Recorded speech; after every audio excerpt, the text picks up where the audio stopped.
ಪ್ರಭಾತಾಯಾಂತು ಶರ್ವರ್ಯಾಂ ಪೃಥುವಕ್ಷಾ ಮಹಾಯಶಾಃ ಉವಾಚ ರಾಮಃ ಸೌಮಿತ್ರಿಂ ಲಕ್ಷ್ಮಣಂ ಶುಭಲಕ್ಷಣಂ. ಶ್ರೀರಾಮಚಂದ್ರ ಶೃಂಗವೇರಪುರದಲ್ಲಿ ಗಂಗಾ ನದಿಯ ತೀರದಲ್ಲಿ ಇಂಗುದಿ ವೃಕ್ಷದ ಬುಡದಲ್ಲಿ ಸೀತಾ ಸಮೇತನಾಗಿ ಪವಡಿಸಿದ್ದಾನೆ. ಲಕ್ಷ್ಮಣ ಗುಹನೊಡಗೂಡಿಕೊಂಡು ಸೀತಾರಾಮರ ರಕ್ಷಣೆಯಲ್ಲಿ ನಿರತನಾಗಿ ಶ್ರೀರಾಮನಿಗೊದಗಿದಂತಹ ದುಸ್ಥಿತಿಗಾಗಿ ತಾನು ದುಃಖಿಸ್ತಾ ಇದ್ದಾನೆ.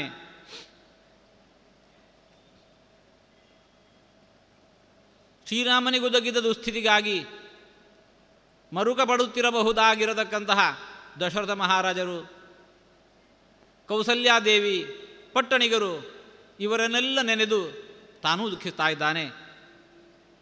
ಹೀಗೆ ಲಕ್ಷ್ಮಣ ಗುಹನೊಡನೆ ಈ ಪರಿಯ ಮಾತುಗಳನ್ನು ಆಡ್ತಾ ಇರುವಂತೇನೆ ಕತ್ತಲು ಹರಿದು ಬೆಳಗಾಗ್ಲಿಕ್ಕೆ ಶುರುವಾಯಿತು. ಶ್ರೀರಾಮಚಂದ್ರ ಎದ್ದವನೇ ಲಕ್ಷ್ಮಣನಿಗೆ ಆದೇಶಿಸಿದ. ಭಾಸ್ಕರೋದಯ ಕಾಲೋಸೌ ಗತಾ ಭಗವತೀ ನಿಶಾ ಅಸೌ ಸುಕೃಷ್ಣೋ ವಿಹಗಃ ಕೋಕಿಲಸ್ತಾತ ಕೂಜತಿ. ಲಕ್ಷ್ಮಣ, ಹಕ್ಕಿಗಳೆಲ್ಲ ಚಿಲಿಬಿಲಿಗುಡ್ತಾ ಇದ್ದಾವೆ. ಇನ್ನೇನು ಸ್ವಲ್ಪ ಹೊತ್ತಲ್ಲಿ ಸೂರ್ಯೋದಯನೇ ಆಗಿಬಿಡ್ತಾ ಇದೆ. ಬರ್ಹಿಣಾನಾಂ ಚ ನಿರ್ಘೋಷಃ ಶ್ರೂಯತೆ ನದತಾಂವನೆ ತರಾಮ ಜಾಹ್ನವೀಂ ಸೌಮ್ಯ ಶೀಘ್ರಗಾಂ ಸಾಗರಂಗಮಾಂ. ಆ ಕಡೆ ನವಿಲುಗಳ ಕೂಗು, ಇನ್ನೊಂದೆಡೆ ಆ ಜಾಹ್ನವಿಯ ಗಂಗಾ ನದಿಯ ಘೋಷ ಇವೆಲ್ಲ ಕೇಳ್ತಾ ಇದೆ. ಲಕ್ಷ್ಮಣ, ತಡ ಮಾಡದೆ ಇನ್ನು ನಾವು ಗಂಗಾ ನದಿಯನ್ನು ದಾಟಿ ಮುಂದುವರಿಯಬೇಕು. ಅದಕ್ಕೆ ಬೇಕಾಗಿರತಕ್ಕಂತಹ ವ್ಯವಸ್ಥೆಯನ್ನು ಮಾಡು. ವಿಜ್ಞಾಯ ರಾಮಸ್ಯ ವಚಃ ಸೌಮಿತ್ರಿರ್ಮಿತ್ರನಂದನಃ ಗುಹಮಾಮಂತ್ರೆ ಸೂತಂಚ ಸೋತಿಷ್ಠದ್ ಭ್ರಾತುರಗ್ರತಃ.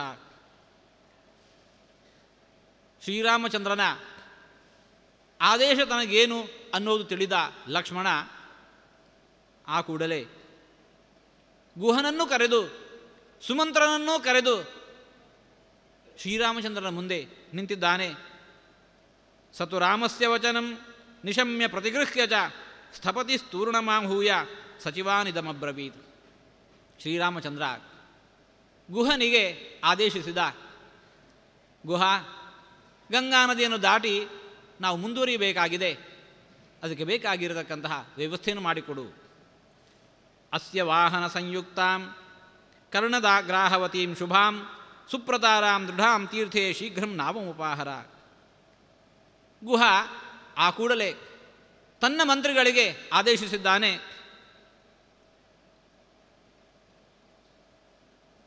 ಶ್ರೀರಾಮಚಂದ್ರ ರಥವನ್ನೇರಿ ಬಂದಿದ್ದಾನೆ. ಆ ರಥವನ್ನೂ ಹೊತ್ತುಕೊಂಡು ಸಾಗಬಲ್ಲಂತಹ ದೋಣಿಯನ್ನು ಸಿದ್ಧಪಡಿಸಿ. ಸುಪ್ರತಾರಾಂ, ಯಾವ ದೋಣಿಯೊಳಗೆ ಕುಳಿತಲ್ಲಿ ನಿರ್ಭೀತಿಯಿಂದ ಆ ಗಂಗಾ ನದಿಯನ್ನು ದಾಟಬಹುದು ಅಂತಹ ದೃಢವಾಗಿರತಕ್ಕಂತಹ ನಾವೆಯನ್ನು ಬಹುಬೇಗ ಸಿದ್ಧಗೊಳಿಸಿ. ತಂ ನಿಶಮ್ಯ ಗುಹಾದೇಶಂ ಗುಹಾಮಾತ್ಯೋ ಗತೋ ಮಹಾನ್ ಉಪೋಖ್ಯ ರುಚಿರಾಂ ನಾವಂ ಗುಹಾಯ ಪ್ರತ್ಯವೇದಯತ್. ಆ ಗುಹನ ಅಮಾತ್ಯ ಗುಹನ ಆದೇಶವನ್ನು ಪರಿಪಾಲಿಸುವ ನಿಟ್ಟಿನಲ್ಲಿ ಬಹುಬೇಗನೆ ಹೋಗಿ ಅಂತಹ ಒಂದು ದೋಣಿಯನ್ನು ಸಿದ್ಧಪಡಿಸಿ ಗುಹನ ಮುಂದೆ ನಿವೇದಿಸಿಕೊಳ್ತಾ ಇದ್ದಾನೆ. ತತಸ್ಸ ಪ್ರಾಂಜಲಿರ್ಭೂತ್ವ ಗುಹೋ ರಾಘವಮಬ್ರವೀತ್. ಗುಹ ಕೈ ಮುಗಿದುಕೊಂಡು ಶ್ರೀರಾಮಚಂದ್ರನ ಮುಂದೆ ನಿಂತುಕೊಂಡು ನಿವೇದಿಸಿಕೊಳ್ತಾ ಇದ್ದಾನೆ. ಉಪಸ್ಥಿತೇಯಂ ನೌರ್ದೇವ ಭೂಯಃ ಕಿಂಕರವಾಣಿತೆ. ಶ್ರೀರಾಮ, ನಿನ್ನ ಆದೇಶದಂತೆ ನೌಕೆ ಸಿದ್ಧವಾಗಿದೆ. ನನಗಿರುವ ಆದೇಶ ಇನ್ನೇನಿದೆ ಹೇಳು. ಯಾವ ಸೇವೆ ನಿನಗೆ ನಾನು ಮಾಡಲಿ? ತವಾಮರ ಸುತಪ್ರಖ್ಯ ತರ್ತುಂ ಸಾಗರಗಾಮಿನೀಂ ನೌರ್ಯಂ ಪುರುಷವ್ಯಾಘ್ರ ಶೀಘ್ರಮಾರೋಹ ಸುವ್ರತ. ದೇವತೆಯ ಮಕ್ಕಳಂತೆ ಶೋಭಿಸ್ತಾ ಇದ್ದಾನೆ ಗುಹನಿಗೆ ಶ್ರೀರಾಮಚಂದ್ರ. ಶ್ರೀರಾಮಚಂದ್ರ ಸಾಗರವನ್ನು ಹೋಗಿ ಸೇರುವಂತಹ ನದಿ ಇದು.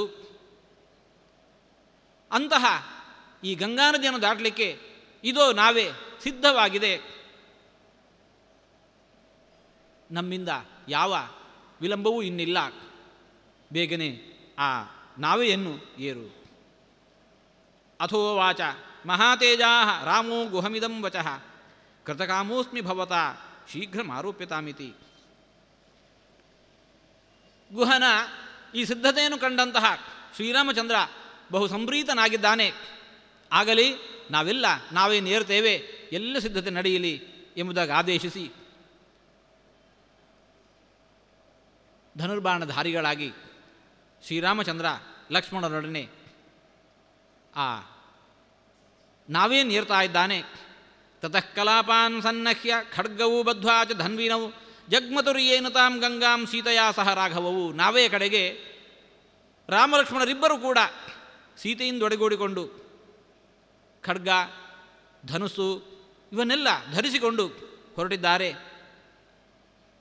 ರಾಮಮೇವಂತು ಧರ್ಮಜ್ಞಂ ಉಪಾಗತ್ಯ ವಿನೀತವತ್ ಕಿಮಹಂಕರವಾಣೀತಿ ಸೂತಃ ಪ್ರಾಂಜಲಿರಬ್ರವೀತ್. ಶ್ರೀರಾಮಚಂದ್ರ ಈ ತನಕ ರಥದಲ್ಲಿದ್ದಂತಹ ಧನುರ್ಬಾಣಾದಿಗಳನ್ನೆಲ್ಲ ತಾನು ತನ್ನ ಮೈಯಲ್ಲಿ ಧರಿಸಿಕೊಂಡು ಶ್ರೀರಾಮಚಂದ್ರ ಹೊರಟ, ಲಕ್ಷ್ಮಣನೂ ಹೊರಟ. ಆ ಹೊತ್ತಿಗೆ ಸೂತ ಸುಮಂತ್ರ ರಾಮನ ಬಳಿ ಬಂದು ಅವನಿಗೆ ತಿಳಿಯಿತು ಪ್ರಾಯಶಃ ತನ್ನನ್ನಿಲ್ಲಿ ಪರಿತ್ಯಾಗ ಮಾಡ್ತಾ ಇದ್ದಾನೆ.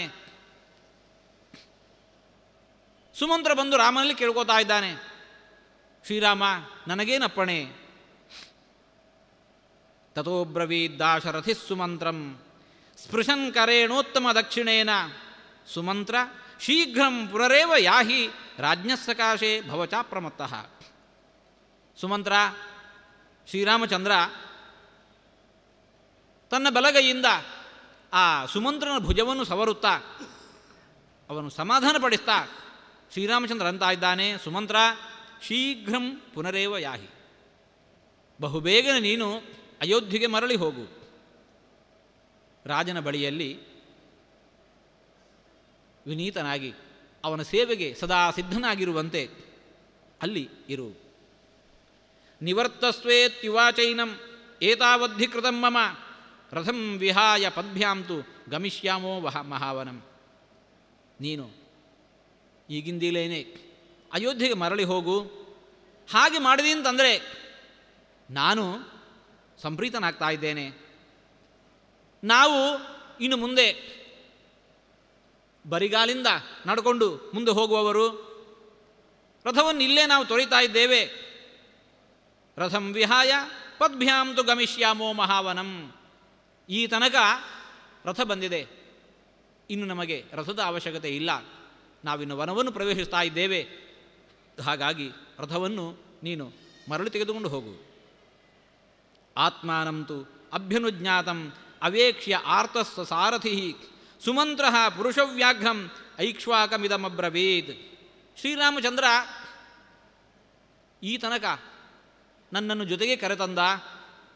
ಇವತ್ತು ಶ್ರೀರಾಮಚಂದ್ರ ನನ್ನನ್ನೂ ತೊರೆದು ಮುಂದಡಿ ಇಡ್ತಾ ಇದ್ದಾನೆ. ಅದನ್ನು ತಿಳಿದಾಗ ಬಲು ದುಃಖಿತನಾಗಿರತಕ್ಕಂತಹ ಸುಮಂತ್ರ ರಾಮನೊಡನೆ ಕೆಲವು ಮಾತುಗಳನ್ನು ನಿವೇದಿಸಿಕೊಳ್ತಾ ಇದ್ದಾನೆ. ನಾತಿಕ್ರಾಂತಮಿದಂ ಲೋಕೆ ಪುರುಷೇಣೇಹ ಕೇನಚಿತ್ ತವ ಸಭ್ರಾತೃ ಭಾರ್ಯಸ್ಯ ವಾಸ ಪ್ರಾಕೃತವದ್ವನೆ. ಈ ದುಃಖಿಸ್ತಾ ಇದ್ದಾನೆ. ವಿಧಿಯ ಆಟ ಅದನ್ನು ಬಲ್ಲವರಿಲ್ಲ. ವಿಧಿಯ ನಿಶ್ಚಯವನ್ನು ಯಾರೂ ಬದಲಿಸಿದವರಿಲ್ಲ. ಅದಲ್ಲ ಅಂತ ಆದದ್ದಾದರೆ ನಿನ್ನಂತಹ ವ್ಯಕ್ತಿ ಸಹೋದರರಿಂದೊಡಗೂಡಿಕೊಂಡು ಮಡದಿಯಿಂದೊಡಗೂಡಿಕೊಂಡು ಯಾವುದೋ ಒಬ್ಬ ಗುಡ್ಡಗಾಡಿನಲ್ಲಿ ವಾಸ ಮಾಡುವಂತಹ ವ್ಯಕ್ತಿಯಂತೆ ಅರಣ್ಯದಲ್ಲಿ ವಾಸ ಮಾಡುವಂತಹ ಪ್ರಸಂಗ ಒದಗಿ ಬಂದಿದೆ. ಆ ವಿಧಿಯ ಆಟ ಅದು ಬಲು ವಿಶಿಷ್ಟವಾದದ್ದು. ನಮನ್ಯೇ ಬ್ರಹ್ಮಚರ್ಯೇವ ಸ್ವಧೀತೇವ ಫಲೋದಯ ಮಾರ್ದವ ಆರ್ಜವಯೋ ವಾಪಿ ತ್ವಾಂ ಚೇದ್ ವ್ಯಸನಮಾಗತಂ. ಶ್ರೀರಾಮಚಂದ್ರ, ನಿನ್ನ ಆಚಾರ ವಿಚಾರಗಳು ಏನು ಅನ್ನೋದನ್ನು ಎಳವೆಯಿಂದ ನಾನು ಬಲ್ಲವ. ನಿನ್ನಲ್ಲಿರತಕ್ಕಂತಹ ಆ ಬ್ರಹ್ಮಚರ್ಯ, ನಿನ್ನಲ್ಲಿರತಕ್ಕಂತಹ ಆ ವೇದಾಧ್ಯಯನಶೀಲತೆ, ನಿನ್ನಲ್ಲಿರುವ ಆ ಮಾರ್ದವ, ನೇರವಾಗಿರತಕ್ಕಂತಹ ನಡೆನುಡಿ, ಇವೆಲ್ಲಕ್ಕೂ ಕೂಡ ಉತ್ತಮವಾಗಿರತಕ್ಕಂಥ ಫಲ ದೊರೆಯಬೇಕು. ಅದರ ಫಲ ಏನು? ಬದುಕಿನಲ್ಲಿ ವೈಭವ, ಸುಖ, ಸಂತೋಷ, ನೆಮ್ಮದಿ ಇದು ಬೇಕು. ಆದರೆ ಅವೆಲ್ಲವೂ ನಿನ್ನಲ್ಲಿ ಇದ್ದೂ ಕೂಡ ಇವತ್ತು ನೀನು ಹೀಗೆ ಕಾಡು ಪಾಲಾಗ್ತಿ ಅಂತಂದರೆ ಈ ಯಾವ ಸತ್ಕಾರ್ಯಗಳಿಗೂ ಕೂಡ, ಈ ಯಾವ ಸದಾಚಾರಗಳಿಗೂ ಕೂಡ ಏನೂ ಬೆಲೆ ಇಲ್ಲ ಅಂತ ತೀರ್ಮಾನ ಮಾಡ್ತಾ ಇದ್ದೇನೆ. ಸಹ ರಾಘವ ವೈದೇಹ್ಯ ಭ್ರಾತ್ರಾ ಚೈವ ವನೇ ವಸನ್ ತ್ವಂ ಗತಿಂ ಪ್ರಾಪ್ಸಿಸೇ ವೀರ ತ್ರೀನ್ ಲೋಕಾಂಸ್ತು ಜಯನ್ನಿವ. ನಿನ್ನ ಇಂತಹ ನಡತೆಯಿಂದ ಇವತ್ತು ನೀನು 3 ಲೋಕಗಳನ್ನೂ ಗೆಲ್ತಾ ಇದ್ದಿ. ಸಾಮರ್ಥ್ಯ ಇಲ್ಲದಿರತಕ್ಕಂತಹ ವ್ಯಕ್ತಿ ಈ ಸ್ಥಿತಿಯಲ್ಲಿ ಒಬ್ಬ ಇರೋದು ಅದು ದೊಡ್ಡದಲ್ಲ. ಇಂತಹ ಎಲ್ಲ ಪರಿಸ್ಥಿತಿಯನ್ನು ಕೂಡ ಭುಜಬಲದಿಂದ, ಪರಾಕ್ರಮದಿಂದ ಮೀರಿ ನಡೆಯುವಂತಹ ಸಾಮರ್ಥ್ಯ ಇದ್ದು, ಯೋಗ್ಯತೆ ಇದ್ದು ಅಂತಹ ಕಾರ್ಯವನ್ನು ಮಾಡದೆ ಹಿರಿಯರ ಮಾತನ್ನು ಪಾಲಿಸಬೇಕು ಅನ್ನೋ ಒಂದೇ ಒಂದು ಸನ್ನಡತೆಯಿಂದ ಈ ವನವಾಸವನ್ನು ಸ್ವೀಕಾರ ಮಾಡ್ತಾ ಇದ್ದಿ. ನಿನ್ನ ಇಂತಹ ನಡತೆ, ಇದರಿಂದ ನೀನು 3 ಲೋಕಗಳನ್ನೂ ಗೆದ್ದಿದ್ದಿ. ವಯಂ ಖಲು ಹತಾ ರಾಮ ಯೇ ತ್ವಯಾ ಕ್ಯುಪವಂಚಿತಾ ಕೈಕೇಯ್ಯಾವಶಮೇಷ್ಯಾಮಃ ಪಾಪಾಯಾಹ ದುಃಖಭಾಗಿನಃ. ನೀನೇನೋ 3 ಲೋಕಗಳಲ್ಲೂ ಕೂಡ ಹರಡುವಂತಹ ಯಶಸ್ಸನ್ನು ಪಡೀತಾ ಇದ್ದಿ. ಆದರೆ ನಮ್ಮ ಸ್ಥಿತಿ, ನಾವು ನಿನ್ನಿಂದ ವಂಚಿತರಾದೆವು. ಕೈಕೇಯ್ಯಾವಶಮೇಷ್ಯಾಮಃ, ಕೈಕೇಯ್ಯ ವಶರಾಗಿ ಬಿಟ್ಟೆವು ನಾವು. ಏನು ತೊಂದರೆ? ಪಾಪಾಯಾಹ, ಮಹಾ ಪಾಪಿಷ್ಠಳಿದ್ದಾಳೆ, ದುರ್ಬುದ್ಧಿಯುಳ್ಳವಳಾಗಿದ್ದಾಳೆ. ಅಂತಹ ಕೈಕೇಯಿಗೆ ನಾವು ವಶರಾಗುವಂತಹ ಸಮಯ ಒದಗಿ ಬಂದಿದೆ. ನಮ್ಮ ದುಃಖಕ್ಕೆ ಇನ್ನು ಎಣೆಯೇ ಇಲ್ಲ, ಕೊನೆಯೇ ಇಲ್ಲ. ಇತಿ ಬ್ರುವನ್ನಾತ್ಮಸಮಂ ಸುಮಂತ್ರಃ ಸಾರಥಿಸ್ತದ ದೃಷ್ಟ್ವಾ ದೂರಗತಂ ರಾಮಂ ದುಃಖಾರ್ಥೋ ಹೃದಯ ಚಿರಂ. ಶ್ರೀರಾಮಚಂದ್ರ ಈ ಸುಮಂತ್ರನ ಮಾತುಗಳನ್ನೆಲ್ಲ ಕೇಳ್ತಾ ಕೇಳ್ತಾ ಇರುವಂತೇನೆ ನಾವೇ ನೇರಿ ಮುಂದುವರೆದಿದ್ದಾನೆ. ನಾವೇ ಮುಂದೆ ಸಾಗುತ್ತಾ ಇದೆ. ಶ್ರೀರಾಮಚಂದ್ರ ಮುಂದೆ ಸಾಗ್ತಾ ಸಾಗ್ತಾ ಇರೋದನ್ನು ಕಂಡು ಸುಮಂತ್ರ ತನ್ನ ಇಂತಹ ಒಳಗಿನ ಆ ಭಾವನೆಗಳನ್ನು ಮಾತಿನ ಮೂಲಕ ಪ್ರಕಟಪಡಿಸ್ತಾ ಜೋರಾಗಿ ಅಳ್ತಾ ಇದ್ದಾನೆ, ಬಹುಕಾಲ ದುಃಖಿಸ್ತಾ ಇದ್ದಾನೆ. ತತಸ್ತು ವಿಗತೆ ಬಾಷ್ಪೆ ಸೂತಂ ಸ್ಪೃಷ್ಟೋದಕಂ ಶುಚಿಂ ರಾಮಸ್ತು ಮಧುರಂ ವಾಕ್ಯಂ ಪುನಃ ಪುನರುವಾಚತಂ. ಶ್ರೀರಾಮಚಂದ್ರ ಹಾಗೆ ಮುಂದುವರಿತಲೇನೆ ಯಾವಾಗ ಈ ಸುಮಂತ್ರನ ಅಳುವಿನ ಧ್ವನಿ ಅದು ಕಡಿಮೆಯಾಯಿತು, ಆ ಹೊತ್ತಿಗೆ ಮಧುರವಾಗಿರತಕ್ಕಂತಹ ಮಾತುಗಳನ್ನು ಶ್ರೀರಾಮಚಂದ್ರ ಸುಮಂತ್ರನಿಗೆ ಅಂತ ಇದ್ದಾನೆ. ಇಕ್ಷ್ವಾಕೂಣಾಂ ತ್ವಯಾ ತುಲ್ಯಂ ಸುಹೃದಂ ನೋಪಲಕ್ಷಯೇ ಯಥಾ ದಶರಥೋ ರಾಜ ಮಾಂ ನ ಶೋಚೇತ್ ತಥಾ ಕುರು. ಸುಮಂತ್ರ, ಇಕ್ಷ್ವಾಕು ಕುಲಕ್ಕೆ ನಿಷ್ಠೆಯಿಂದ ನಡಕೊಂಡಂತಹ ಒಬ್ಬ ಸಹೃದಯಿಯನ್ನು, ನಿನ್ನಂತಹ ವ್ಯಕ್ತಿಯನ್ನು ನಾನು ಮತ್ತೊಬ್ಬರನ್ನು ಕಂಡಿಲ್ಲ. ತ್ವಯಾ ತುಲ್ಯಂ ಸುಹೃದಂ ಇಕ್ಷ್ವಾಕೂಣಂ ನೋಪಲಕ್ಷಯೇ, ನಿನ್ನಂತಹ ವ್ಯಕ್ತಿಯನ್ನು ನಾನು ನಮ್ಮ ಕುಲಕ್ಕೆ ಮಿತ್ರನಾಗಿರೋದನ್ನು ನಾನು ಕಂಡದ್ದಿಲ್ಲ. ಈಗಲೂ ಕೂಡ ನೀನು ಆ ರೀತಿ ನಮ್ಮೊಡನೆ ನಡ್ಕೊಳ್ಬೇಕಾಗಿದೆ. ನಮಗೀ ಹೊತ್ತಿಗೆ ಬೇಕಾಗಿರುವಂತಹದ್ದು ನಮ್ಮ ಯೋಗಕ್ಷೇಮ ಅಲ್ಲ, ಅದನ್ನು ನಾವು ನೋಡಿಕೊಳ್ಳಲಿಕ್ಕೆ ಸಮರ್ಥರೇ ಇದ್ದೇವೆ. ಆದರೆ ದಶರಥ ಮಹಾರಾಜರು ದುಃಖ ಸಂತಪ್ತರಾಗಿದ್ದಾರೆ ನಮ್ಮ ವಿಯೋಗದಿಂದಾಗಿ. ನೀನು ಅವರ ಬಳಿಗೆ ಹೋಗಿ ಯಥಾ ದಶರಥೋ ರಾಜ ಮಾಂ ನಶೋಚೇತ್ ತಥಾ ಕುರು, ನನ್ನ ಕುರಿತಾಗಿ ಆ ದಶರಥ ಮಹಾರಾಜರು ದುಃಖಿಸ್ತಾ ಇರಬಾರದು. ಏನು ಮಾಡಿದರೆ ಆ ದುಃಖದಿಂದ ದೂರ ಆಗ್ತಾರೋ ಆ ರೀತಿ ಅವರ ಬಳಿ ಹೋಗಿ ನೀನು ನಡ್ಕೋಬೇಕು. ಶೋಕೋಪಹತ ಚೇತಾಶ್ಚ ವೃದ್ಧಶ್ಚ ಜಗತೀಪತಿ ಕಾಮಭಾರ ಅವಸನ್ನಶ್ಚ ತಸ್ಮಾದೇತದ್ವ್ರವಿಮಿತೆ. ಸುಮಂತ್ರ, ಈ ಮಾತನ್ನು ಯಾಕೋಸ್ಕರ ನಿನ್ನ ಬಳಿ ನಾನು ಅಂತ ಇದ್ದೇನೆ ತಿಳಿದಿದ್ದೇನು? ದಶರಥ ಮಹಾರಾಜರ ಪರಿಸ್ಥಿತಿ ಈ ಹೊತ್ತಿಗೆ ಹೇಗಿದೆ ಅನ್ನೋದನ್ನೊಮ್ಮೆ ಅವಲೋಕಿಸಿಕೋ. ಶೋಕೋಪಹತ ಚೇತಾಶ್ಚ, ಏನು ನಿಶ್ಚಯವನ್ನು ರಾಮನನ್ನು ಪಟ್ಟಾಭಿಷಿಕ್ತನನ್ನಾಗಿ ಮಾಡಬೇಕು ಅಂತ ತೀರ್ಮಾನಿಸಿದವರು. ಪ್ರಾಯಶಃ ಈ ತನಕ ಚಕ್ರವರ್ತಿಯಾಗಿರತಕ್ಕಂತಹ ದಶರಥ ಮಹಾರಾಜನ ಯಾವುದೇ ಸಂಕಲ್ಪ ಅದು ಮುರಿದು ಬಿದ್ದದ್ದು ಅಂತಿಲ್ಲ. ಅದು ಇವತ್ತು ನಡೆದು ಹೋಯಿತು. ತನ್ನ ಜ್ಯೇಷ್ಠ ಪುತ್ರನನ್ನು ಪಟ್ಟಾಭಿಷಿಕ್ತನನ್ನಾಗಿ ಮಾಡಬೇಕು ಅನ್ನೋ ಸಂಕಲ್ಪ ತನ್ನ ಮಡದೆಯ ಮೂಲಕನೇ ಅದು ಮುರಿದು ಬೀಳುವಂತಾಯಿತು. ಪಟ್ಟಾಭಿಷೇಕ ಮುರಿದು ಬಿದ್ದದ್ದಷ್ಟೇ ಅಲ್ಲ, ಯಾವ ರಾಮನನ್ನು ಪ್ರಾಣಕ್ಕಿಂತಲೂ ಅಧಿಕವಾಗಿ ಪ್ರೀತಿಸ್ತಾ ಇದ್ದನೋ ಅಂತಹ ರಾಮನನ್ನು ನನ್ನನ್ನು ದೂರ ಮಾಡುವಂತಾಯಿತು. ಇದರಿಂದ ಒದಗಿ ಬಂದಂತಹ ದುಃಖಕ್ಕೆ ಎಣೆಯಿಲ್ಲ. ಅದನ್ನೆಲ್ಲ ಈ ದುಃಖವನ್ನು ಸಹಿಸುವ ವಯಸ್ಸೋ ಕೇಳಿದರೆ ಇಲ್ಲ, ವೃದ್ಧಶ್ಚ.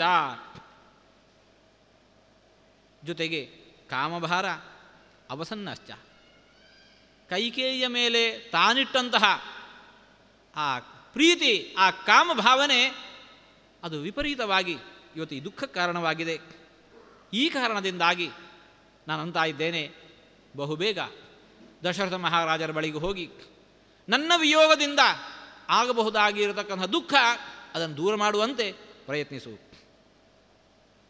ಯದ್ಯಥಾ ಜ್ಞಾಪಯೇತ್ ಕಿಂಚಿತ್ ಸಮಹಾತ್ಮ ಮಹೀಪತಿ ಕೈಕೇಯ್ಯಾ ಪ್ರಿಯಕಾಮಾರ್ಥಂ ಕಾರ್ಯಂ ತದವಿಶಂಕಯ ಅವಿಕಾಂಕ್ಷಯ. ಸುಮಂತ್ರ, ದಶರಥ ಮಹಾರಾಜರು ಕೈಕೇಯಿಯ ಬಯಕೆಯಂತೆ ನಮ್ಮನ್ನು ಕಾಡಿಗೆ ಕಳುಹಿಸುವ ತೀರ್ಮಾನವನ್ನು ಮಾಡಿದ್ದಾರೆ. ಅದು ಇವತ್ತಿಗೆ ನಡೆದು ಹೋಯಿತು. ನಾವು ಕಾಡನ್ನು ಸೇರಿಕೊಂಡೆವು. ಕೈಕೇಯಿ ದೇವಿಯ ಬಯಕೆ ನನ್ನನ್ನು ಕಾಡಿಗೆ ಕಳುಹಿಸೋದಷ್ಟೇ ಆಗಿರಲಿಲ್ಲ, ಭರತನನ್ನು ರಾಜ್ಯದಲ್ಲಿ ಪಟ್ಟಾಭಿಷಿಕ್ತನನ್ನಾಗಿ ಮಾಡಬೇಕು ಅನ್ನೋದು ಸೇರಿದೆ. ಇದು ಪ್ರಧಾನವಾಗಿರತಕ್ಕಂತಹ ಬಯಕೆ. ಇಷ್ಟೇ ಅಲ್ಲ, ಕೈಕೇಯಿಯ ಬಯಕೆಗಳು ಇನ್ನೂ 10 ಹಲವಿದ್ದಾವು. ಮಹಾರಾಜರು, ಸುಮಂತ್ರ, ಕೈಕೇಯಿ ಬಯಸ್ತಾ ಇದ್ದಾಳೆ, ಇಂತಹ ಕಾರ್ಯವನ್ನು ಮಾಡು. ಸುಮಂತ್ರ, ಕೈಕೇಯಿ ತೀರ್ಮಾನಿಸಿದ್ದಾಳೆ, ಆಕೆ ಬಯಕೆ ಈಡೇರಿಸೋದಕ್ಕೋಸ್ಕರ ನೋಡು, ಇಂತಹ ಕಾರ್ಯವನ್ನು ಮಾಡು ಎಂಬುದಾಗಿ ಆದೇಶಿಸಿದಲ್ಲಿ ಅಂತಹ ಯಾವುದೇ ಕಾರ್ಯವನ್ನು ಏನೂ ಶಂಕೆ ಇಲ್ಲದೆ ಹಿಂದು ಮುಂದೆ ನೋಡದೆ ಆ ನನ್ನ ತಾಯಿಯ ಬಯಕೆಯನ್ನು ಈಡೇರಿಸುವ ನನ್ನ ತಂದೆಯ ಬಯಕೆಯನ್ನು ನೀನು ನಡೆಸಿಕೊಡಬೇಕು. ಏತದರ್ಥಂ ಹಿ ರಾಜ್ಯಾನಿ ಪ್ರಶಾಸತಿ ನರಾಧಿಪಾಃ ಯದೇಷಾಂ ಸರ್ವಕೃತ್ಯೇಷು ಮನೋನ ಪ್ರತಿಹನ್ಯತೆ. ಚಕ್ರವರ್ತಿಗಳಾಗಿರುವವರು, ರಾಜರಾಗಿರುವವರು ಯಾವತ್ತೂ ಕೂಡ ತಮ್ಮ ಒಂದು ಸಂಕಲ್ಪ, ತಮ್ಮ ಬಯಕೆ, ತಮ್ಮ ಆಶೆ ಅದು ನಡೀಬೇಕು ಅಂತ ತೀರ್ಮಾನಿಸುವವರು ಅದು ತಪ್ಪಿದಲ್ಲಿ ಬಹು ದುಃಖಕ್ಕೆ ಒಳಗಾಗ್ತಾರೆ, ನೊಂದುಕೊಳ್ತಾರೆ. ಹಾಗಾಗಿ ಯದ್ಯಥಾ ಸಮಹಾರಾಜೋ ನಾಲೀಕಮಧಿಗಚ್ಚತಿ ರಜತಾಮ್ಯತಿ ಶೋಕೇನ ಸುಮಂತ್ರ ಕುರು ತತ್ತಥಾ. ನಾನು ಹೇಳಿದ ವಿಷಯಗಳಷ್ಟೇ ಅಲ್ಲ, ನೀವು ಹೇಗೆ ನಡೆದುಕೊಂಡದ್ದಾದರೆ ದಶರಥ ಮಹಾರಾಜರಿಗೆ ಎಂದೂ ನೋವಾಗುವುದಿಲ್ವೋ? ಯಾವ ರೀತಿ ನಡೆದುಕೊಂಡದ್ದಾದರೆ ದಶರಥ ಮಹಾರಾಜರು ಸಂತೋಷದಿಂದ ಇರುತ್ತಾರೋ ಆ ರೀತಿ ನೀನು ನಡ್ಕೋಬೇಕು. ಸುಮಂತ್ರ, ನಿನಗಿದು ಆಜ್ಞೆ, ನಿನಗಿದು ನನ್ನ ಸಂದೇಶ. ಹಾಗಾಗಿ ಅದರಂತೆ ನಡೆದುಕೋ ಅಂತ ಹೇಳಿಕೊಂಡು ನಾವೆಯನ್ನೇರಿ ದೂರ ಸರಿತಾ ಇರತಕ್ಕಂತಹ ಶ್ರೀರಾಮಚಂದ್ರ ಅಳುವನ್ನು ನಿಲ್ಲಿಸಿರತಕ್ಕಂತಹ ಸುಮಂತ್ರನಿಗೆ ಕುಳಿತಲ್ಲಿಂದಲೇನೆ ಕೆಲವು ಸಂದೇಶಗಳನ್ನು ನೀಡ್ತಾ ಇದ್ದಾನೆ ಎಂಬಲ್ಲಿಗೆ ಇವತ್ತಿನ ಪ್ರವಚನ ಮುಕ್ತಾಯಗೊಳಿಸ್ತಾ ಇದ್ದೇವೆ. ಶ್ರೀಕೃಷ್ಣ ಅರ್ಪಣಮಸ್ತು.